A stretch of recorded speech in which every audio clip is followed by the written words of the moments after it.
రాత్రి డిన్నర్ తర్వాత క్యాంపస్లో వాక్ చేస్తున్నాడు సూర్య. ఎప్పుడొచ్చిందో పక్కన నడవసాగింది హాసిని.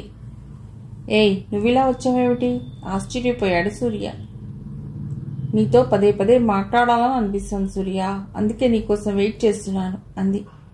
విశాలమైన క్యాంపస్ కావటంతో దూరంగా బిల్డింగ్స్ విసిరేసినట్టు ఉన్నాయి. వాటిని కలుపుతూ సన్నటి తార్ రోడ్డులు, రోడ్డు పక్కన లైట్లు చక్కటి వెలుగుని పంచుతున్నాయి. చాలా ఆహ్లాదంగా ఉంది రాత్రి. పైగా పక్కన అమ్మాయి ఉండటంతో మరింత థ్రిల్గా ఫీల్ అవుతున్నాడు సూర్య. చీకటి వెలుగు రొమాన్స్ చేస్తున్నట్లుగా ఉంది వాతావరణం. ఇద్దరూ మాట్లాడుకుంటూ అలా అలా చాలా దూరం వెళ్ళిపోయారు. క్యాంపస్లో జనసంచారం లేని ఏరియా అది. సూర్య అంటూ మరింత దగ్గరగా వచ్చింది హాసిని. కాదనలేకపోయాడు. నెమ్మదిగా ఆమె నడుము మీద చెయ్యి వేశాడు. ఆమె మరింత దగ్గరగా వచ్చింది అతడికి. మెత్తటి ఆమె గుండెలు అతడికి హత్తుకున్నాయి. మన్మథుడు వేసిన బాణం ఎప్పుడో తగిలింది. వెచ్చటి ఆమె ఊపిరి అతడి నాసికకు తగులుతోంది. ఆమె శ్వాస అతడి శ్వాసలో కలిసింది. అప్రయత్నంగా తన పెదవులతో అతడి పెదవులను కలిపింది హాసిని. చాలాసేపు ఆ మధ్యమనే ఆస్వాదించాడు సూర్య. దూరంగా ఏదో పక్షర్వటంతో స్పృహలోకి వచ్చి విడిపడ్డారిద్దరు. నిశ్శబ్దంగా వెనుదిరిగి హాస్టల్కి వచ్చేశారు. ఈ టూర్ ఇలా తన జీవితంలో మధురానుభూతిని నింపుతుందని ఊహించలేకపోయాడు సూర్య. విజయవాడ సిద్ధార్థ కాలేజీకి వెళ్లిన టీం బోలెడన్ని ప్రైజ్లు గెలుచుకుని తిరిగి కాలేజీకి వచ్చేశారు. తమ పరువు కాపాడినందుకు ప్రిన్సిపల్ గారు అందరినీ అభినందించారు. ఫస్ట్ ప్రైజ్ తెచ్చుకున్న సూర్యను అందరూ బాగా మెచ్చుకున్నారు. తను గాయకుడిగా ఎదగొచ్చు అన్న కాన్ఫిడెన్స్ కలిగింది సూర్యకు. అయినా ముందు బాగా చదువుకోవాలి, ఆ తర్వాత గాయకుడిగా ప్రయత్నించాలి అని మనసులో గట్టిగా అనుకున్నాడు. ఒకరోజు శ్రీకాంత్ సూర్యని పిలిచాడు. మ్యూజిక్ రూమ్లో శ్రీకాంత్ని కలిశాడు సూర్య. శ్రీకాంత్ అన్నాడు, సూర్య, ఈటీవీలో బాలుగారు పాడుతా తీయగా ప్రోగ్రాం నిర్వహిస్తున్నారు కదా, నువ్వెందుకు పార్టిసిపేట్ చేయకూడదు? వాళ్ళు ప్రకటన ఇస్తున్నారు కదా, ఒక మంచి పాట పాడి పంపిద్దాం, పిలిస్తే ఆడిషన్స్ పెడదాం. చాలా ఎగ్జైటింగ్గా అనిపించింది సూర్యకి. తన అభిమాన గాయకుడు శ్రీ బాలు గారు, ఆయన్ని చూడటానికైనా ఆ ప్రోగ్రాంలో పాడితే బాగుంటుందనుకున్నాడు. అలాగే అన్నా, తప్పకుండా అని అన్నాడు.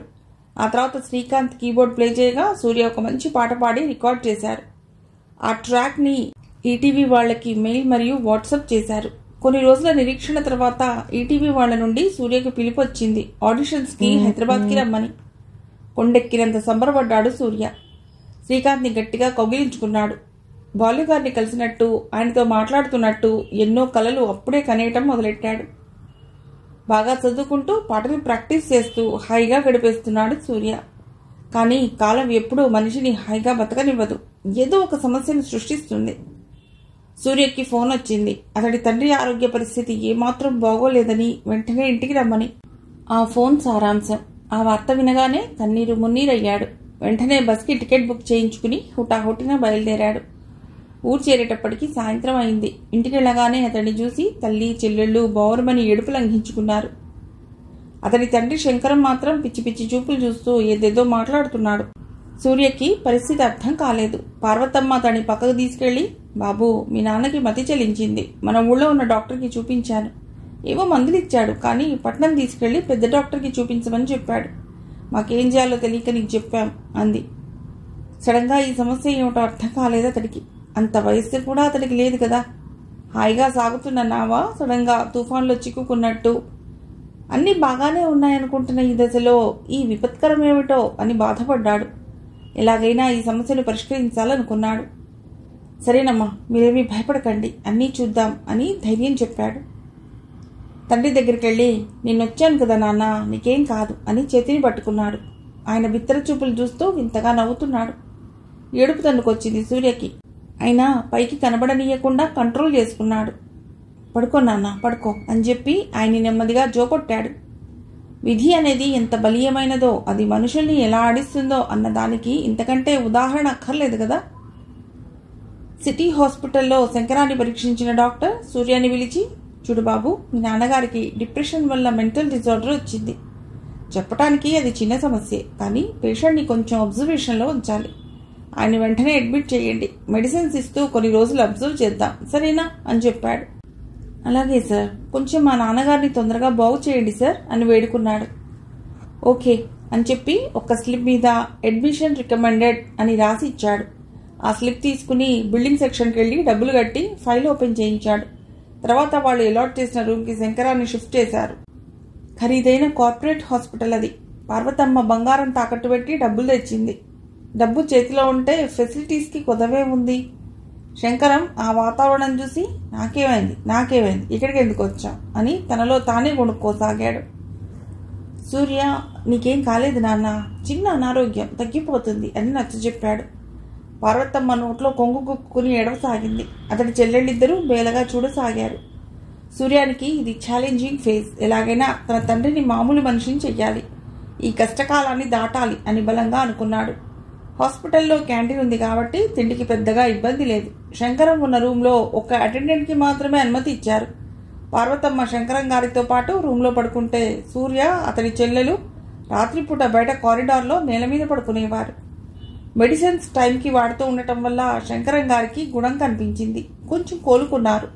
చూస్తుండగానే 1 రోజులు గడిచిపోయాయి. శంకరం గారు పూర్తిగా కోలుకున్నారు. బ్యాలెన్స్ డబ్బులు కూడా కట్టేసి డిశ్చార్జ్ సమ్మరీ రిపోర్ట్స్ తీసుకుని ఊరికి బస్సులో బయలుదేరారు. శంకరం గారికి ఇది పునర్జన్మలా ఉంది. సాయంకాలానికి ఊరికెళ్ళగానే అందరూ చుట్టుముట్టేశారు. ఎలా ఉంది, తగ్గిందా, మామూలు మనిషి అయ్యారా అని ప్రశ్నల మీద ప్రశ్నలు అడుగుతున్నారు. అందరికీ సమాధానం చెప్తున్నాడు సూర్య.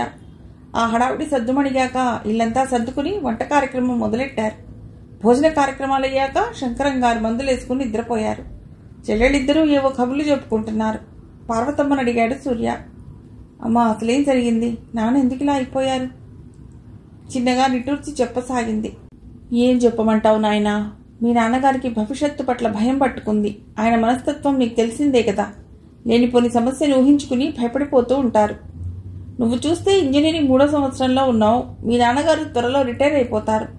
మనకు చూస్తే వెనక ఆస్తులేవీ లేవు. చెల్లెళ్ళిద్దరూ త్వరలో పెళ్లిడికి వస్తారు. ఉన్న డబ్బులన్నీ నీ చదువు కోసమే ఖర్చు పెడుతున్నారు. రిటైర్ అయిపోయాక వచ్చే పెన్షన్తో మన ఇల్లు నడిచిపోద్ది. సరే, మరి మిగతా కార్యక్రమాల సంగతి ఏమిటి? ఆయన ఈ మధ్య నీ గురించి ఎక్కువగా ఆలోచిస్తున్నారు. నువ్వు తొందరగా చదువు పూర్తి చేసి ఏదో ఒక ఉద్యోగం సంపాదిస్తావని ఆశపడుతున్నారు. కానీ ఆయన రిటైర్ అయ్యే టైంకి నీకు జాబ్ రాకపోతే పరిస్థితి ఏమిటి అని విపరీతంగా బాధపడిపోయేవారు. అలా ఆలోచించి ఇంత దాకా తెచ్చుకున్నారు అంది. గాఢంగా నిశ్వసించాడు సూర్య. తానొకటి తలిస్తే దైవం ఒకటి తలిచిందని, మంచి గాయకుడిగా ఎదుగుదామని తను కలలు కంటుంటే తానొక జాబ్ హోల్డర్ కావాలని తండ్రి ఆలోచిస్తున్నాడు. అఫ్కోర్స్ అందులో తప్పు కూడా ఏమీ లేదు. కానీ ఎలా? కొన్ని రోజుల తర్వాత తండ్రి దగ్గరికి వెళ్ళి, నాన్న, ఇక నేను కాలేజీకి వెళ్ళాలి, చాలా రోజులైంది కదా మానేసి అన్నాడు. అలాగే, మరి డిగ్రీ అవ్వగానే ఏం చేస్తావు అడిగారు శంకర. హైదరాబాద్ వెళ్ళి సింగర్గా ట్రై చేద్దాం అనుకుంటున్నాను అని చెప్దాం అనుకున్నాడు. అలా చెప్తే తండ్రి ఆరోగ్యం మళ్లీ పాడవుతుందని ఆలోచించి కాంపిటేటివ్ ఎగ్జామ్స్కి ప్రిపేర్ అయ్యి మంచి జాబ్ సంపాదిస్తాను నాన్న, మన కుటుంబాన్ని ఆదుకుంటాను అని చెప్పాడు. శంకరం మొహంలో విపరీతమైన ఆనందం. అలాగే బాబు, మంచిది అని సంబరపడిపోయారు. తల్లికి చెల్లెళ్లకు జాగ్రత్తలు చెప్పి కాలేజీకి చేరుకోవటానికి బస్సు ఎక్కాడు. బస్ ముందుకు సాగిపోతోంది. తొందరగా జాబ్ సంపాదించడం ఎలా అన్న ఆలోచనలోకి వెళ్ళిపోయాడు సూర్య. చిన్నప్పటి నుండి ఆడుతూ పాడుతూ తనకు నచ్చినట్టు పెరిగిన సూర్య జీవితంలో మొదటిసారి ఇంకొకరి కోసం రాజీ పడటం మొదలెట్టాడు. గాయకుడిగా ఎదగాలనుకున్న తన లక్ష్యాన్ని పూర్తిగా మర్చిపోవాలని నిశ్చయించుకున్నాడు. సూర్య కాలేజీకి చేరుకునేటప్పటికీ క్యాంపస్ అంతా హై టెన్షన్లో ఉంది. ఏం జరిగిందో తెలుసుకుందామని రూమ్మేట్ గుర్రాన్ని అడిగాడు. గుర్రం అదోలా చూసి, చెప్తాన్రా, ఇంతకీ మీ నాన్నగారి ఆరోగ్యం ఎలా ఉంది అడిగాడు. పర్వాలేదురా, నార్మల్ అయ్యారు. నేను లేనప్పుడు కాలేజీలో ఏమైందో చెప్పు అన్నాడు సూర్య. మన రూపేంద్ర లేడు, ముంజేతి నరాలు కోసుకుని సూసైడ్ అటెంప్ట్ చేశాడు. హాస్పిటల్లో వెంటనే అడ్మిట్ చేయబట్టి బతికి బట్టగట్టాడు. మెడికో లీగల్ కేసు అయింది. పోలీసులు క్యాంపస్కి వచ్చి ఎంక్వైరీ చేసి వెళ్లారు. మై గాడ్, ఎంత పని చేశాడా? ఆశ్చర్యపోయాడు సూర్య. అయినా వాడికి అంత కష్టం ఏమొచ్చిందిరా? దానికి ఇండైరెక్ట్గా నువ్వే కారణం. నేనా అంటూ షాక్ అయ్యాడు సూర్య. అవునరా, నువ్వే. సరిగ్గా చెప్పు చిరాగ్గా అన్నాడు సూర్య.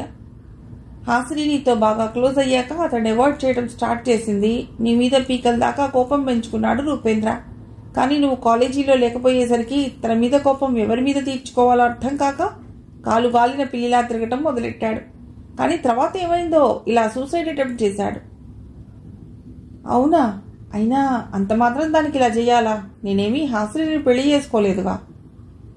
ఏమోరా, నువ్వు వాడి యాంగిల్లో ఆలోచించు. అయినా ఇప్పుడు హాసిని కూడా క్యాంపస్లో లేదు. ఆమె పేరెంట్స్ వచ్చి తీసుకెళ్లిపోయారు. బహుశా ఇక రాకపోవచ్చు. డిస్కంటిన్యూ చేసి వెళ్ళిపోయింది. బాంబు లాంటి మాట చెప్పాడు గుర్రం. అద్దరిపడ్డాడు సూర్య. ఉరిమి మంగళం మీద పడటం అంటే ఇదే. సడన్గా మౌనంగా అయిపోయాడు సూర్య. గుర్రంకి సూర్య పరిస్థితి అర్థమైంది. పోనీలేరా, అవన్నీ లైఫ్లో కామన్, మర్చిపో అని పెద్ద ఆరిందాలా ఓదార్చాడు.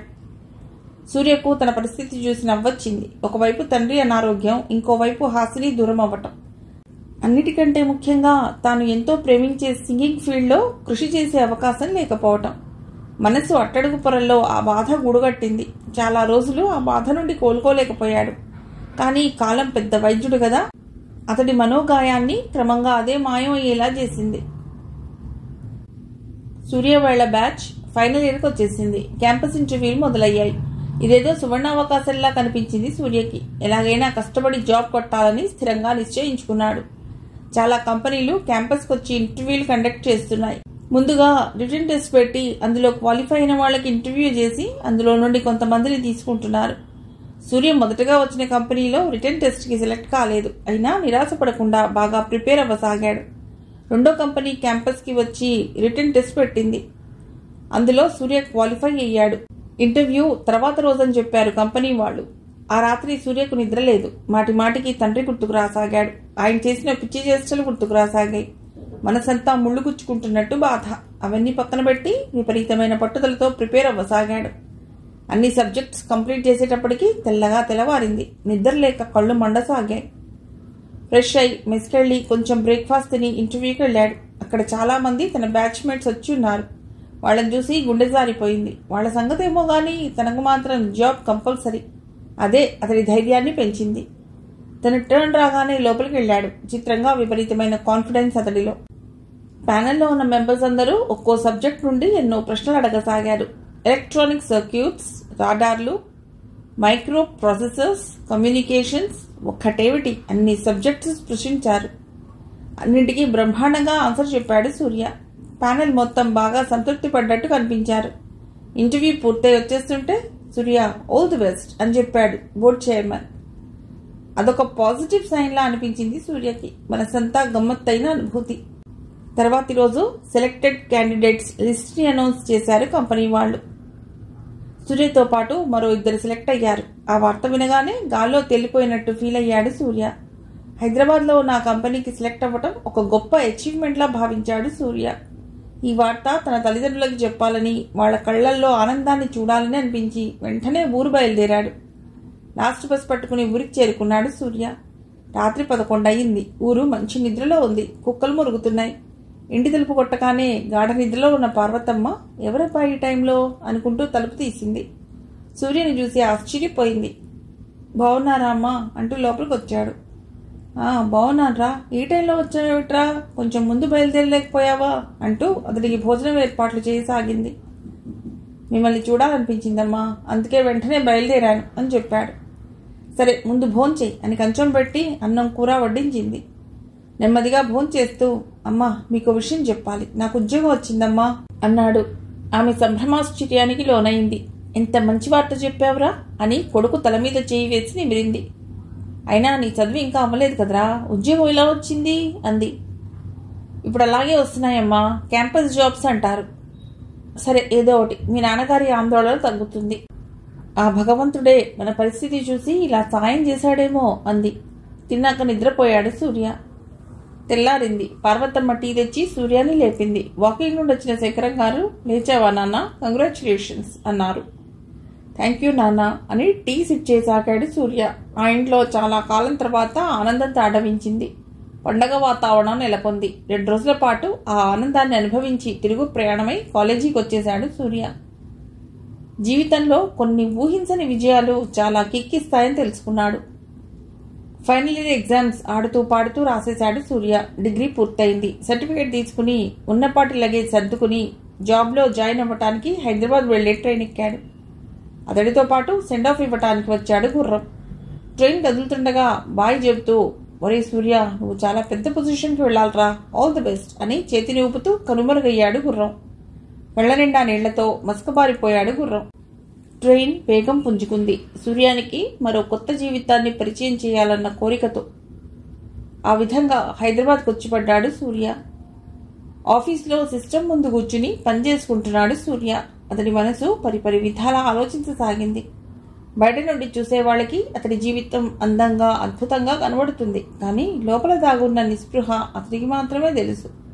ఇంకా చెప్పాలంటే కడుపులో లావా దాచుకున్న వాల్కనో లాంటి జీవితం అతడిది. పొద్దున్న లేవటం, ఆఫీస్కి రావటం, ఏదో మొక్కుబడిగా పనిచేయటం, సాయంత్రం ఇంటికెళ్ళి టీవీకి అతుక్కుపోవటం, ఇదేగా జీవితం. పరమ రొటీన్, బోర్. ఏదో కావాలి, తనకు ఏదో కావాలి. అతడి మనసులో రోజూ సాగే ఆలోచనలు ఇవే. కాఫీ కెడదామా వచ్చి అడిగింది రోహిణి. తలెత్తి చూసి అబ్బా అనుకున్నాడు సూర్య. పసుపు రంగు మేని ఛాయతో మిసమిసలాడే ఆమెను చూసినప్పుడల్లా అతడికి మనసులో అదో రకం అలజడి. కానీ ఎప్పుడూ బయటపడ్డు. మహా సంస్కారవంతుడిలా నటిస్తాడు. ఓ తప్పకుండా అని సీట్లోంచి లేచాడు. ఇద్దరూ కెఫేలో ఎదురెదురుగా కూర్చున్నారు. ఇంకా ఆలోచనలోనే తేలిపోతున్న సూర్యను చూసి ఏంటి గురు అంతలా డ్రీమింగు, రాత్రి నిద్ర లేదా ఏమిటి అంది రోహిణి. చిన్నగా నవ్వాడు సూర్య. రోహిణి అలాంటి ఏ సర్టిఫికేట్ జోకులేసినప్పుడు చాలా డీసెంట్గా రియాక్ట్ అవుతాడు. మనసులో మాత్రం బాగా ఎంజాయ్ చేస్తాడు. అబ్బే అదేం కాదు అని మాట మార్చి కాఫీ ఆర్డర్ ఇచ్చాడు. రోహిణి అతడిని చూస్తూ ఈ మధ్య బాగా ప్రత్యాశగా ఉంటున్నావు, ఏమైంది అంది. ఏం కాలేదు, లైఫ్ బోర్ కొడుతోంది. అదేమిటి నీకు లైఫ్ బోరా? ఎంతో అంబిషియస్గా ఉండే నీకు బోర్ కొట్టడం ఏమిటి? ఆశ్చర్యపోయింది.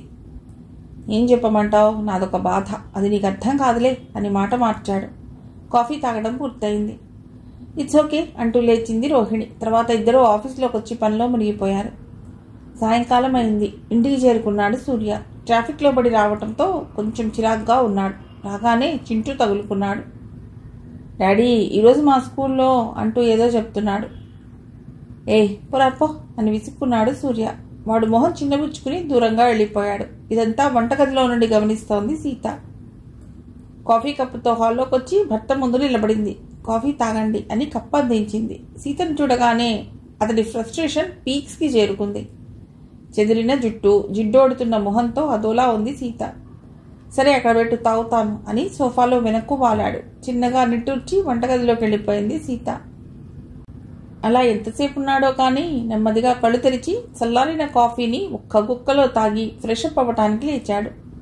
హాల్లో ఉన్న టీవీలో వార్తలు వస్తున్నాయి. చింటూ హోంవర్క్ చేసుకుంటున్నాడు. సీత వంట చాలా సీరియస్గా చేసుకుంటోంది. గాలి కూడా అదో రకమైన సందిగ్ధతతో ఆ ఇంట్లో కదలాడుతోంది. ఫ్రెష్ అయి లుంగి కట్టుకుని బాల్కనీలోకి వచ్చాడు. వాళ్ళు ఉండేది 3rd ఫ్లోర్. కిందికి చూస్తే దూరంగా ఆడుకుంటున్న పిల్లలు కనిపించారు. చేతిలో ఉన్న బాల్ని ఇష్టం వచ్చినట్టు కొడుతున్నారు. భగవంతుడు కూడా అంతే, తన జీవితాన్ని బంతులాటలా ఆడుకుంటాడు. అయినా ఎన్ని కలలు కన్నాడు తను, ఎంత ఊహించుకున్నాడు తను. జీవితం అంటే సంతోషమయం అనుకున్నాడు. ప్రతిరోజు పండగే అనుకున్నాడు. కానీ ఇలా తగలడింది. పూర్తిగా తన కళ్ళ అయ్యింది. ఇదే నా జీవితం. అయినా ప్రతి మనిషికి వాళ్ళ జీవితం తమ చెప్పు చేతుల్లో ఉంటుంది. మరి తనకి ఎవరి చేతుల్లోనో పరిస్థితుల చేతుల్లోకి వెళ్ళిపోయింది.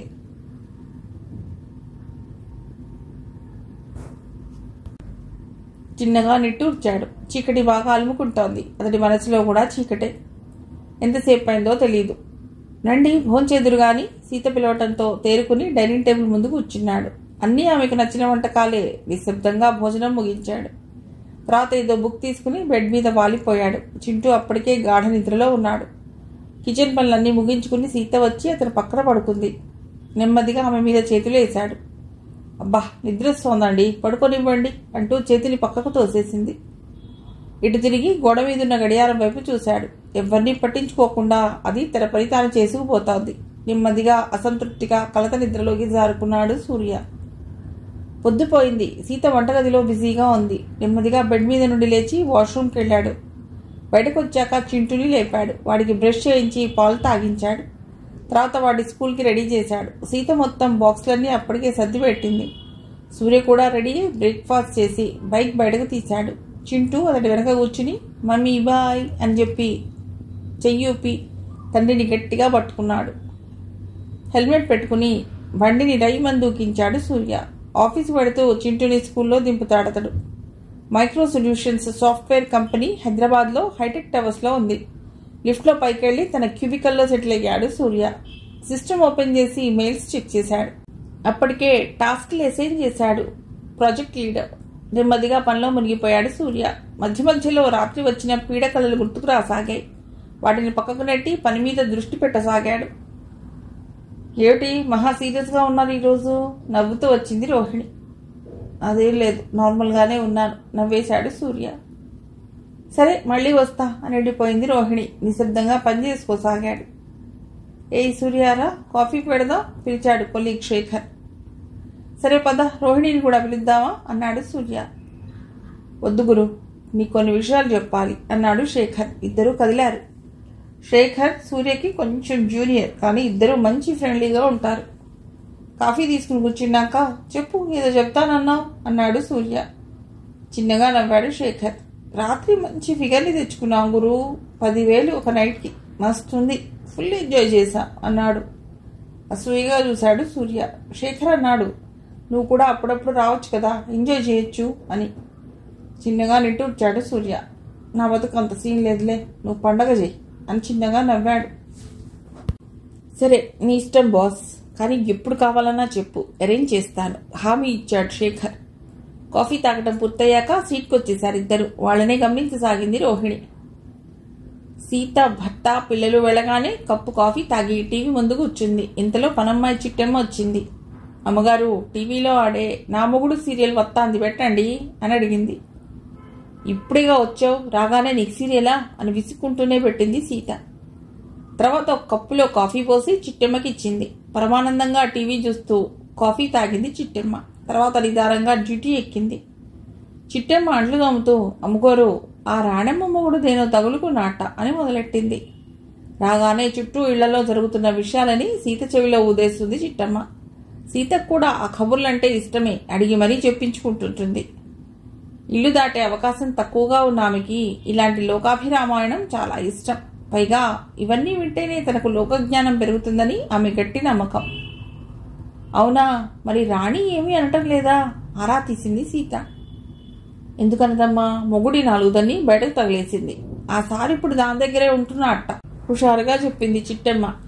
మంచి పని చేసింది, అలాగే చేయాలి, లేకపోతే పెళ్ళాం ఉండగా ఇంకో దాన్ని కన్నెత్తి చూస్తాడా అని కసిగా చెప్పింది సీత. సరేలే, మనకెందుకు అవన్నీ, పని చూసుకో అంది. చిట్టమ్మ పనంతా పూర్తి చేసుకుని ఇంకో ఇంటికి వెళ్ళిపోయింది. సీత ప్లేట్లో టిఫిన్ పెట్టుకుని తినసాగింది. ఇంతలో ఆమె సెల్ రింగ్ అయింది. లిఫ్ట్ చేసి, అమ్మా చెప్పు అంది. ఎలా ఉన్నావు, నేను చెప్పింది ఎంతవరకు వచ్చింది అటు నుండి అంది సీత. అమ్మ అనసూయమ్మ. అదే పనిలో ఉన్నానమ్మా, పూర్తవగానే చెప్తాను. సరే సరే, ఇంకేటి విషయాలు? అన్నీ బాగానే ఉన్నాయమ్మా, ఒకసారి ఇంటికి రా, తిరిగ్గా మాట్లాడుకుందాం అని చెప్పి కట్ చేసింది సీత. అటువైపు అనసూయమ్మ కూడా ఫోన్ పక్కన పెట్టి నాగుపాము బుస కొట్టినట్టు చిన్నగా నవ్వుకుంది. అద్దాల్లోంచి కనిపిస్తున్న ఫ్లైఓవర్ని చూస్తూ ఏదో ఆలోచిస్తున్నాడు సూర్య. సార్, పెద్ద సార్ మిమ్మల్ని రమ్మంటున్నారు అని ఆఫీస్ బాయ్ వచ్చి చెప్పడంతో సీట్లోంచి కదిలాడు. నెమ్మదిగా గ్లాస్ డోర్ తోసి, హాయ్ బాస్, పిలిచారంట అన్నాడు. రాజీవ్ చిన్నగా తలూపి, అవును కూర్చో అన్నాడు. విషయం ఏదో సీరియస్ అని సూర్యకు చూచాయిగా అర్థమైంది. రాజీవ్, చూడు సూర్య, నువ్వు చాలా సిన్సియర్ అని నాకు తెలుసు, కానీ ఈ మధ్య నీ కాన్సన్ట్రేషన్ తగ్గిందని నాకు అనిపిస్తోంది. డెడ్ లైన్స్ దగ్గర పడుతున్నాయి, తొందరగా టాస్క్ కంప్లీట్ చేయాలి అని చెప్పాడు. ఏదో ముళ్ళుగుచ్చినట్లుగా అనిపించింది సూర్యకు. ఆ బాధ పైకి కనబడనీయకుండా, అలాగే బాస్, తప్పకుండా కంప్లీట్ చేస్తాను, ష్యూర్ అని చెప్పి వచ్చేశాడు. సీట్కి వచ్చేటప్పటికి అతడి సెల్ రింగ్ అయింది. స్క్రీన్ మీద పేరు చూసి చిన్నపాటి విసుగు కలిగింది అతడికి. అప్పటికే మనసంతా కలత చెంది ఉన్నాడు. మరి తప్పదన్నట్టు కాల్ లిఫ్ట్ చేశాడు. బాబు బాగున్నావా, చింటూ బాగున్నాడా అని అవతల నుండి అతడి తల్లి కుశల ప్రశ్నలు వేస్తోంది. క్షణకాలం తనని తాను కంట్రోల్ చేసుకుని, బాగున్నానమ్మా అన్నాడు. కోడలు ఎలా ఉంది, బాగుందా? బాగుందమ్మా, కొంచెం బిజీగా ఉన్నాను, మళ్ళీ మాట్లాడతాను. సరే అయితే ఉంటాను అని చెప్పి ఫోన్ పెట్టేసింది. సీట్లో వెనక్కు వాలి కళ్ళు మూసుకున్నాడు సూర్య. ఆలోచనల స్రవంతి. అన్ని జన్మల్లోకి మానవ జన్మ ఉత్కృష్టమైందని అంటారు. ఆ విధంగా తన అదృష్టవంతుడు, అందులో సందేహం లేదు. కానీ ఒక పల్లెటూళ్ళలో దిగువ మధ్యతరగతి కుటుంబంలో తను ఎందుకు పుట్టాడు సరే, ఇంత బాగా చదువుకుని హైదరాబాద్లో ఉద్యోగం ఎందుకు తెచ్చుకున్నాడు? ఇన్ని కష్టాలను ఎందుకు కోరి తెచ్చుకున్నాడు? అదే ఆ పల్లెటూళ్ళలోనే ఉంటే జీవితం ఈ సమస్యలు సంఘర్షణ లేకుండా గడిచిపోయేది కదా. ఈ ప్రశ్నలు అతడు ఎన్నోసార్లు వేసుకున్నాడు. సమాధానం కోసం అన్వేషిస్తున్నాడు. కానీ ఇప్పటిదాకా సంతృప్తికర సమాధానం దొరకదు కూడా.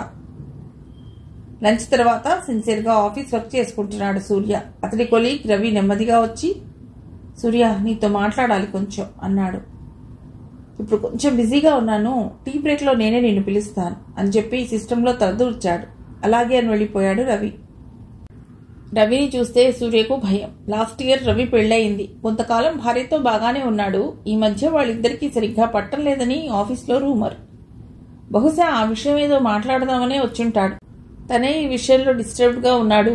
ఇక అతడికేం ఊరటివ్వగలడు అనుకుని నవ్వుకున్నాడు. పైగా వీడితో ఎక్కువ ఇంటరాక్ట్ అయితే తన బుర్రలో కూడా అలాంటి ఆలోచనలే ఉంటాయి అనుకున్నాడు.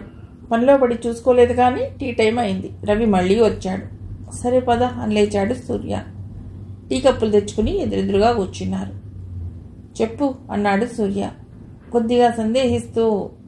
సూర్య, నేను కొంచెం ఫైనాన్షియల్ క్రైసిస్లో ఉన్నాను, హెల్ప్ చేస్తావా అడిగాడు రవి. రిలీఫ్గా ఫీల్ అయ్యాడు సూర్య. శాలరీ బాగానే వస్తుంది కదా, ఇంకేమిటి ప్రాబ్లం అన్నాడు. ఒక ఫ్లాట్ కొందామని ప్లాన్ చేస్తున్నాను. అదేమిటి, ఆల్రెడీ నీకు ఒక ఫ్లాట్ ఉందిగా, ఇంత ఇబ్బంది పడుతూ ఇంకొకటి ఎందుకు? అది ఉన్న ఫ్లాట్ నా పేరు మీద ఉంది, మా ఆవిడ పేరు మీద ఇంకొకటి కొందామని ప్లాన్ నసుగుతూ అన్నాడు రవి. సరే అయితే ఇప్పుడు నేను ఎలా హెల్ప్ చేయాలి? ఏం లేదు, నేను ఒక చీటీ వేస్తాను, 50 లక్షలది. ఇప్పుడు అది పాడుదామని అనుకుంటున్నాను, నువ్వు కొంచెం గ్యారెంటీగా ఉండాలి అన్నాడు. ఓ సంతేనా, సరే కొంచెం టైం ఇవ్వు, నాకు ఆలోచించి చెప్తాను అని లేచాడు సూర్య. రవి కూడా అతను అనుసరించాడు. రవి అంత అమాయకుడు కాదని, తాను ఒక ప్రమాదంలో ఇరుక్కోబోతున్నానని సూర్యకి తెలియదప్పుడు. సాయంకాలం ఇంటికి వచ్చాక అలసటగా సోఫాలో వాలిపోయాడు సూర్య. చింటూ హోంవర్క్ చేసుకుంటున్నాడు. సీత కిచెన్లో బిజీగా ఉంది. కాసేపటికి టీ కప్పుతో వచ్చింది. టీ తాగండి అంది. కప్ అందుకుని సిప్ చేయి తాగాడు సూర్య. ఏడు విశేషాలు అడిగాడు. ఏముంటాయి, అన్నీ మామూలే, మీరే చెప్పాలి, రోజు బయటకు ఎడతారు. నాదే ఉంది, ఇంట్లో ఉండేదాన్ని మూతి తిప్పుతూ అంది. ఆ మూతి సౌందర్యాన్ని చూస్తూ, బయటికి వెళ్ళినంత మాత్రాన నాకు విషయాలు తెలుస్తాయా? పొద్దున్న ఆఫీస్లో పెడితే మళ్ళీ సాయంత్రమేగా బయటపడేది, పైగా పని ఒత్తిడి అన్నాడు. అబ్బో, పెద్ద పని ఒత్తిడి, నాకు తెలియని పని ఒత్తిడా అంది. అవుననుకో, సిచ్యుయేషన్స్ ఎప్పుడు ఒకేలా ఉండవు కదా. ఎందుకు ఉండవు? మనం తిన్నగా ఉంటే అవి బాగానే ఉంటాయి. What do you mean? కొంచెం కోపంగా అన్నాడు. You know what I mean, that is Rohini. ఏం మాట్లాడుతున్నావు విసురుగా అన్నాడు. అందరూ చెప్పుకునేదేగా. నేను అనేదే ఉంది. ఎవరు చెప్పుకుంటున్నారు? నువ్వు చెప్తున్నావు. అయినా నా గురించి ఇంత చీప్గా ఆలోచిస్తావు అనుకోలేదు, నొచ్చుకుంటున్నట్టు అన్నాడు సూర్య. మీ గురించి ఇంకా మంచిగా అనుకుంటున్నాను. ఇంతకంటే మీరు దారుణం అని నాకు తెలుసు. మా అమ్మ ఎప్పుడో చెప్పింది. అమ్మ పిడికిని బిగుసుకుంది సూర్యకి. ఛీ అనుకున్నాడు. కలిసి కాపురం చేస్తున్నావు, నా గురించి నీకెవరో చెప్పాలా? నీకు తెలీదా? అతడి కళ్ళల్లో సన్నని కన్నీటి తెర. కాపురం చేస్తున్నాను కాబట్టే చెప్తున్నాను అని విసురుగా కప్పు తీసుకుని వెళ్ళిపోయింది. ముక్కలైన మనసుతో బెడ్రూమ్లోకి వెళ్ళిపోయాడు సూర్య. చింటూ ఇదంతా వింటున్నాడు, హోంవర్క్ చేస్తున్నట్టు నటిస్తూ. అలాగే నిద్రలోకి జారుకున్న సూర్య కళ్ళు తెరిచి చూశాడు. వాల్ క్లాక్లో టైము 11:30 సూచిస్తోంది. పక్కనే నిద్రపోతున్న సీత, చింటూ. కడుపులో పేగులు కరకరలాడుతుండటంతో హాల్లోకి వచ్చాడు. డైనింగ్ టేబుల్ మీద పదార్థాలు చూశాడు. అన్నీ చల్లగా అయిపోయాయి. ఆకలి చచ్చిపోయింది. కొంచెం మంచినీళ్ళు తాగి బాల్కనీలోకి వచ్చి నిలబడ్డాడు. బయటంతా అదే చీకటి, అంతులేని చీకటి. దాన్ని పారద్రోలడానికి ప్రయత్నిస్తున్నట్లు వీధి లైట్లు. అసలు తను చేసే తప్పేమిటి? వివాహ జీవితంపై తను ఎన్ని కలలు కన్నాడు, ఎన్ని ఆశలు పెట్టుకున్నాడు. అవన్నీ ఒట్టి ఆశలేనా? కాదు, కాకూడదు. కానీ అంతా తాను అనుకున్న దానికి విరుద్ధంగా జరుగుతోంది. అందరి జీవితాలు ఇంతేనా, లేక తన ఒక్కడి జీవితమేనా? తన పెళ్లి, ఆ తర్వాత జరిగిన కొన్ని సంఘటనలు అతడి కళ్ల ముందు కదిలాయి. ఇంజనీరింగ్ పూర్తయ్యాక హైదరాబాద్ వచ్చి జాబ్లో చేరిన కొన్ని రోజులకి తెలిసిన వాళ్ల ద్వారా ఒక సంబంధం వచ్చింది. పెళ్లి చూపులకు వెళ్లాలా వద్దా అని సందిగ్ధతలో పడ్డాడు. ఎందుకంటే సంతలో పశువును చూసి బేరమాడినట్టు ఉండే పెళ్లి చూపులంటే అతడికి అసహ్యం. పైగా అలా పెళ్లి చూపులకు వెళ్ళి ఆ అమ్మాయిని తిరస్కరించే అధికారం, ఆ అమ్మాయి మనసుని బాధించే హక్కు మగవాళ్ళకి ఎవరిచ్చారు అన్నది అతడి ఆలోచన. అలా అని ఎవరో ఒక అమ్మాయిని ప్రేమించి పెళ్లి చేసుకునేంత ఓపిక కూడా అతడికి లేదు. ఒక మంచి అమ్మాయిని పద్ధతి ప్రకారం చేసుకుని పెళ్లి చేసుకుందామని అనుకునేవాడు. అందుకే పెళ్లి చూపులకు వెళ్ళాలి అని నిశ్చయించుకున్నాడు. ఎరా ఏం చేస్తున్నావు? ఫ్రెండ్ రాజు ఫోన్ చేశాడు. అప్పుడే ఆఫీస్ నుండి వచ్చి రూమ్లో రిలాక్స్ అవుతున్నాడు సూర్య. ఏముందిరా, కంప్యూటర్లో టీవీ చూస్తున్నాను. ఏమిటి విషయం? నైట్కి పార్టీ చేసుకుందామా అడిగాడు రాజు. ఏమిటి అకేషన్? ఏం లేదురా, బోర్ కొడుతోంది. కాసేపు ఆలోచించి సరే అన్నాడు Surya. Shilpi bar and restaurant కళకళలాడుతోంది. డిమ్ లైటింగ్, కన్సీల్డ్ స్పీకర్స్తో నుండి వినిపిస్తున్న సన్నటి మ్యూజిక్, నిశ్శబ్దంగా అటు ఇటు తిరుగుతున్న సర్వర్స్. ఒక కార్నర్ టేబుల్ వెతుకుని కూర్చున్నారు ఇద్దరు. పక్కనే ఫ్యామిలీ సెక్షన్. అందమైన జంటలు తమ కుటుంబాలతో కూర్చుని ఫుడ్ ఎంజాయ్ చేస్తున్నారు. వీళ్ళు కూర్చున్న చోటికి ఫ్యామిలీ సెక్షన్లో కూర్చున్న వాళ్ళు కనిపిస్తున్నారు. ఏం తీసుకుందాన్రా అడిగాడు రాజు. నాకైతే strong beer, green peas masala. అయితే నేను విస్కీ తీసుకుంటారా అని సర్వర్ని పిలిచి ఆర్డర్ ఇచ్చాడు రాజు. నెమ్మదిగా మాటల్లో పడ్డారు. కమింగ్ సండే ఒక పెళ్లి చూపులకు వెళ్ళాలరా, నువ్వు కూడా రా నెమ్మదిగా అన్నాడు సూర్య. ఆశ్చర్యపోయాడు రాజు. అదేంట్రోయ్, పెళ్లి మీదకు గాలి మళ్ళింది నవ్వుతూ అన్నాడు రాజు. అదేం లేదురా, మా ఇంటి ఓనర్ ద్వారా వచ్చింది సంబంధం. ఒకసారి వెళ్ళి చూస్తే అయిపోతుందిగా. ఎంతో అంబిషియస్గా ఉంటావు, బోలెడని లక్ష్యాలు పెట్టుకుంటావు. ఇప్పుడే పెళ్లి చేసుకుని ఆ బరువు నెత్తి మీదకు తెచ్చుకుంటే అవన్నీ సాధించగలవా అన్నాడు రాజు. ఇంతలో డ్రింక్స్ స్నాక్స్ వచ్చాయి. సర్వర్ డ్రింక్స్ గ్లాసులో పోసి స్నాక్స్ ప్లేట్లలో సర్దాడు. ఇద్దరూ చీజ్ చెప్పుకుని సిప్ చేయసాగారు. చల్లటి ద్రవం గొంతులో దిగేసరికి ఇద్దరికీ హుషారు వచ్చింది. సూర్య అన్నాడు, పెళ్లి చేసుకుంటే ఇహ ఏవి సాధించలేవంటావా? నేననేదేంటి, జనాలే అంటున్నారు. పెళ్ళైతే టీవీ రిమోట్తో ఛానల్ కూడా మార్చే స్వతంత్రం ఉండదనే జోకులు సోషల్ మీడియాలో చూడలేదా నవ్వుతూ అన్నాడు రాజు. ఆ జోకులదే ఉందిలే, అదంతా టైంపాస్. వాస్తవంగా ఆలోచిద్దాం. అలా అంటావా? సరే అయితే నీ ఇష్టం. ఇంతకీ అమ్మాయి డీటెయిల్స్ ఏమిటి? ఆ అమ్మాయి కూడా మనలాగే సాఫ్ట్వేర్. ఇద్దరం వర్క్ చేస్తే జీవితం హాయిగా గడిచిపోతుంది కదా. ఎటో చూస్తూ తన్మయంగా అన్నాడు సూర్య. రాజుకు అర్థమైంది సూర్య ఆల్రెడీ ఫిక్స్ అయ్యాడని. మందు నెమ్మదిగా ఎక్కి కొంచెం కొంచెం ఓపెన్ అవ్వసాగారు ఇద్దరు. సర్వర్ వచ్చి ఫుడ్ ఆర్డర్ ఇమ్మన్నాడు. 2 చికెన్ బిర్యానీ చెప్పాడు రాజు. సర్వర్ వెళ్ళిపోయాడు. సూర్యకి అభిముఖంగా ఉన్న ఫ్యామిలీ సెక్షన్ టేబుల్లో ఒక అందమైన అమ్మాయి తన ఫ్యామిలీ మెంబర్స్తో. సూర్య అప్రయత్నంగా ఆమెనే చూడసాగాడు. కళ్ళు తిప్పుకోనివ్వని అందం ఆమెది. యవ్వనంతో మిసమిసలాడుతోంది. అలా చూడటం సంస్కారం కాదని తెలిసినా తనని తాను కంట్రోల్ చేసుకోలేకపోతున్నాడు సూర్య. పైగా తన ప్రభావం చూపిస్తున్న స్ట్రాంగ్ బీర్. ఆ అమ్మాయి తన పక్కనే ఉన్న వ్యక్తి ఏదో చెప్పింది. అతడు లేచి వీళ్ళ దగ్గరికి వచ్చాడు. ఏటా చూపు, ఎప్పుడూ అమ్మాయిలను చూడలేదా కోపంగా అడిగాడు. చాలా బలిష్టంగా ఉన్నాడు అతడు. సార్ అది అది అంటూ ఏదో చెప్పబోతున్నాడు సూర్య. అభిముఖంగా కూర్చున్న రాజుకి ఏమీ అర్థం కాలేదు. ఏమిట్రా సూర్య, ఏమైంది అన్నాడు. నేను చెప్తాను అన్నాడు ఆ అపరిచితుడు. నీ ఫ్రెండ్ సూర్య నా చెల్లెలికి సైట్ కొడుతున్నాడు. రాజుకు నవ్వొచ్చింది. మా వాడు అలాంటి వాడు కాదు సార్, ఏదో పొరపాటున చూసుంటాడు. ప్లీజ్ సార్ వదిలేయండి అని బతిమలాడుకున్నాడు. ఆ అపరిచితుడు కాసేపు ఆలోచించి సరే జాగ్రత్త అని చెప్పు నీ ఫ్రెండ్కి అని తన టేబుల్ దగ్గరికి వెళ్ళిపోయాడు. కన్నీళ్ళు వచ్చాయి సూర్యకి. లైట్ తీసుకోరా, ఇంకో బీర్ తాగు అని చెప్పి ఆర్డర్ ఇచ్చాడు. తర్వాత నిశ్శబ్దంగా తమ పని కానిచ్చి బిల్ పే చేసి అక్కడి నుంచి లేచారు. వస్తూ వస్తూ క్రీగంట ఆమెను చూశాడు. సన్నటి చిరునవ్వు ఆమె పెదవులపై. ఆమె పేరు రోహిణి అని, త్వరలోనే ఆమెతో తనకు పరిచయం అవుతుందని, తన జీవితంలో కల్లోలానికి ఆమె కారణం అవుతుందని అస్సలు ఊహించలేకపోయాడు సూర్య. సూర్య పెళ్లి చూపులకు వస్తున్నాడని తల్లిదండ్రులు చెప్పగానే వద్దంది సీత. అప్పటికే అబ్రాడ్ వెళ్లి జాబ్ చేయాలనే ప్రయత్నాల్లో ఉంది తను. ఇప్పుడు పెళ్లి చేసుకుంటే అది తన భవిష్యత్తుకు ఆటంకం అని భావించింది. కానీ ఆమె తల్లిదండ్రులు ఒకసారి అబ్బాయిని చూడమ్మా, ఆ తర్వాత నీ ఇష్టం అని బతిమిలాడారు. సరే అంది. పెళ్లి చూపులకి రాజుని తీసుకుని వెళ్ళాడు సూర్య. హైదరాబాద్లో అతనికి బంధువులు ఎవరూ లేరు. తల్లిదండ్రులు ఊళ్ళో ఉంటారు కదా, అందుకని ఒకసారి సీతను చూశాక వాళ్ళకి చెబుదామని ఫ్రెండ్ని తీసుకుని వచ్చాడు. బాగానే రిసీవ్ చేసుకున్నారు వాళ్ళు. ఇల్లు వాకిలి బాగానే ఉన్నాయి అనుకున్నాడు. కూర్చున్న 10 నిమిషాలకి సీతను తీసుకొచ్చి కూర్చోబెట్టారు. సీత ప్రొఫైల్ ఆల్రెడీ తెలుసు. అదిలాగానే సాఫ్ట్వేర్ ఇంజనీర్. ఫోటోలో కంటే బయట బాగానే ఉంది. ఇక పెద్దగా అడగటానికి ఏమీ లేదు. కానీ ఏదో మాట్లాడాలి కదా అని.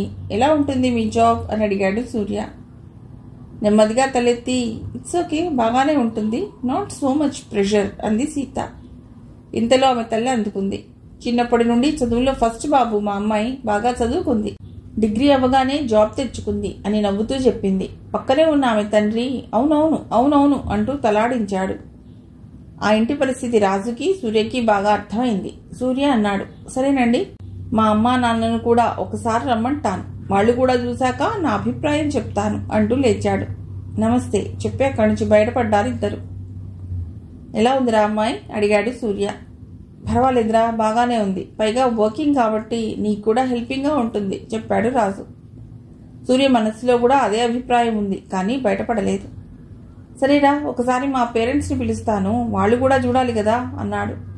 ఆ రాత్రి తల్లిదండ్రులకి ఫోన్ చేసి జరిగిన విషయం చెప్పి వీలు చూసుకుని వాళ్ళని హైదరాబాద్ రమ్మన్నాడు.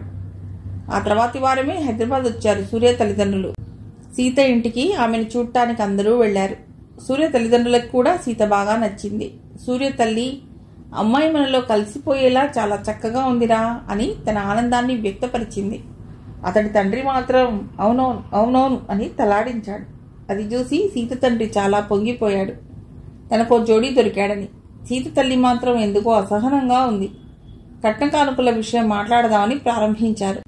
ముందు సూర్య నోరు తెరిచి, ఇలాంటివి నాకు ఇష్టం ఉండవు, మీ అమ్మాయి జాబ్ చేసింది కాబట్టి నాకు అది చాలు, పెళ్లి ఖర్చుల గురించి మాట్లాడుకోండి చాలు అని చెప్పి బయటకు వచ్చేశాడు. సీత తల్లి మొహంలో విపరీతమైన ఆనందం. మాట ముచ్చట అయిన తర్వాత సూర్య తన తల్లిదండ్రులతో పాటు రూమ్కి వచ్చేశాడు. ఏరా, కట్నం ఎందుకు వద్దన్నావురా, నీలో ఏదో లోపం ఉందనుకుంటారు అంది సూర్య తల్లి. ఏమోనమ్మా, నాకు అలాంటివి ఇష్టం ఉండవు, అయినా ఈ కాలంలో కూడా ఏమిటమ్మా ఇవన్నీ. సరేలేరా, నీ ఇష్టం నిట్టూర్చింది ఆమె. పెళ్లి చూపుల ప్రహసనం ముగిశాక అందరూ వెళ్ళిపోయాక తల్లి అనసూయమ్మ అడిగింది, సీత, అబ్బాయి నచ్చాడా అని. నచ్చాడమ్మా, కానీ నాకు అప్పుడే పెళ్లి చేసుకోవాలని లేదు అని తన మనసులో మాట బయటపెట్టింది. ఎందుకు లేదు అంది అనసూయమ్మ. నేను ఇప్పుడు జాబ్ చేస్తున్న కంపెనీ నన్ను అబ్రాడ్ పంపించాలని అనుకుంటోంది. అక్కడికి వెళ్ళి కొన్ని నెలలు పనిచేయాలి. ఇప్పుడు పెళ్లి పెట్టుకుంటే అవన్నీ కష్టం కదమ్మా. అబ్బా, అవన్నీ నేను చూసుకుంటాను కదా, నీకెందుకు, మీ ఆఫీస్ వాళ్ళకి ఇవేమీ చెప్పకు అని సీత నోరు మూయించింది. అబ్బాయిది మన హైదరాబాద్ కాదు, జాబ్ కోసం ఇక్కడికి వచ్చాడు, వాళ్ళ అమ్మా నాన్న కూడా ఎక్కడో ఊళ్ళో ఉంటారు, అన్ని విధాలా మనకు అనుకూలమైన సంబంధం ఇది, ఒప్పుకో అంది. అలాగేనమ్మా, ఆలోచిస్తానని చెప్పి తన రూమ్లోకి వెళ్ళిపోయింది సీత. కొన్ని రోజుల్లో సీతకు సూర్యంకు ఎంగేజ్మెంట్ అయింది. జంట చాలా బాగుందని వచ్చిన బంధువులంతా మెచ్చుకున్నారు. తనకప్పుడే పెళ్ళొద్దని కొన్ని రోజులు పోస్ట్ పోన్ చేద్దామని సీత చెప్తున్నా ఆమె గొంతు బలహీనమై ఈ గోలలో కలిసిపోయింది. ఆమె ఇష్టానికి ఎవ్వరూ ప్రాముఖ్యత ఇవ్వకుండా ఎంగేజ్మెంట్ అయిపోయింది. అవును కాదు అని ఏమీ చెప్పలేని స్థితిలోకి వెళ్ళిపోయింది సీత. ఇక తనను తాను మానసికంగా మార్చుకోవడమే బెటర్ అని నిర్ణయించుకుని సూర్యతో చక్కగా మాట్లాడేది. ఒకసారి సూర్య ట్యాంక్ బండ్ దగ్గర కలుద్దామని ప్రపోజ్ చేశాడు. ఇష్టంగానే ఒప్పుకుంది. ట్యాంక్ బండ్ పైన సాయంకాలపు గాలి చల్లగా వీస్తోంది. హుస్సేన్ సాగర్ మధ్యలో ఉన్న బుజ్జుడు, మీలాంటి జంటల్ని ఎంతమంది చూడలేదు అన్నట్టు ముసిముసిగా నవ్వుతున్నాడు. సూర్య, సీత ఒక బెంచ్ మీద కూర్చుని హుస్సేన్ సాగర్లోని బోట్లను చూస్తున్నారు. సీత అంది, కట్నం ఎందుకు వద్దన్నారు? సూర్య ఆశ్చర్యపోయాడు. ఎంగేజ్మెంట్ అయ్యాక ఇద్దరూ బయట కలుసుకున్నది ఇప్పుడే. ఇలాంటి ప్రశ్న సీత వేస్తుందని అతడు ఊహించలేదు. ఎందుకో నాకు అలాంటివి ఇష్టం లేవు చెప్పాడు సూర్య. మంచివాడు అనిపించుకుందామనా? అబ్బా కాదండి, ఎలాగో మన ఇద్దరం జాబ్ చేస్తున్నాం కదా, ఇక కట్నం ప్రసక్తి ఎందుకు, అందుకే వద్దన్నాను వివరంగా చెప్పాడు. ఓ గ్రేట్ అంటూ నవ్వేసింది సీత. టాపిక్ మారుద్దామని, రోజు ఆఫీస్కి ఎలా వెళతారు అడిగాడు. నాకు స్కూటీ ఉందిగా, దానిపైనే వస్తాను. మీరు? నా బైక్ పైన వస్తాను. సరే అయితే మన పెళ్ళైన వెంటనే కారు కొనుక్కుందాం, అప్పుడు ఎంచక్కా ఇద్దరం ఆ కారులోనే వెళ్ళొచ్చు.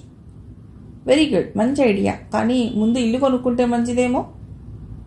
అబ్బా ఇంటికేం తొందర, అవసరమైతే మా ఇంట్లోనే ఉందా. సూర్య కొంచెం షాక్ అయ్యాడు. అంటే ఇల్లరికం రమ్మంటారా? అబ్బా ఇల్లరికం అని ఎవరన్నారు? మనం కొంచెం కుదురుకున్న దాకా మా ఇంట్లో ఉంటే తప్పే ఉంది, పైగా మనకు రెంట్ కూడా మిగులుతుంది. సూర్యకు ఈ ప్రతిపాదన నచ్చలేదు. అయినా ఇంకా పెళ్లి కాకుండానే ఇన్ని డిస్కషన్స్ అనవసరం అనుకున్నాడు. సరేలేండి, పెళ్ళయ్యాక చూద్దాం అని ఆ సంభాషణ ముగించాడు. చాలాసేపు ఇద్దరూ తమ భవిష్యత్ ప్రణాళికల గురించి మాట్లాడుకున్నారు. సంజి చీకట్లు ముసురుకున్నాయి. ఇక వెడదామా అంది సీత. అప్పుడేనా అంటూ అసంతృప్తిగా మొహం పెట్టాడు సూర్య. తప్పదండి, అసలు ఇలా రావటమే ఎక్కువ, పదండి అంది. సీతను ఆమె ఇంటి బయట దింపి తన రూమ్కి వెళ్ళిపోయాడు సూర్య. తనను అర్థం చేసుకునే అమ్మాయి, అన్ని విషయాల్లోనూ మంచి అవగాహన ఉన్న అమ్మాయి తనకు భార్య కాబోతున్నందుకు ఎంతో మురిసిపోయాడు సూర్య. తనలాగే భవిష్యత్తు పట్ల ఎన్నో ఆశలున్న సూర్య ఆమెకు బాగా నచ్చాడు. అతడితో కలిసి ఒక అందమైన జీవితాన్ని నిర్మించుకోవాలని కలలు కనడం మొదలెట్టింది. మిగిలిన కథ తర్వాతి భాగంలో.